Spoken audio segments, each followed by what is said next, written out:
சத்குணசீலன் என்பார், மயூர வாகனன் என்பார்,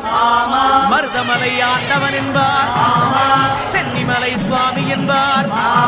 சிவன்மலை வேலா என்பார், ஞானவழி வேலன் என்பார், வேலாயுத சுவாமி என்பார், தேவாதி தேவன் என்பார், ஸ்கந்த குரு என்பார், அப்பையிடம் ஆசி பெற்றவனாம், அப்பனுக்கே பாடம் சொன்னவனா, கார்த்திகை பெண்ணிடம் வளர்ந்தவனா, தேன் தமிழ் காத்த தெய்வமா, மயூர வாகனத்தில் வருபவனாம், சித்தாதி சித்தனா, சஷ்டி கவசம் கொண்டவனாம். அப்படிப்பட்டு முருகனவே ரொம்ப ரொம்ப சின்னவனா,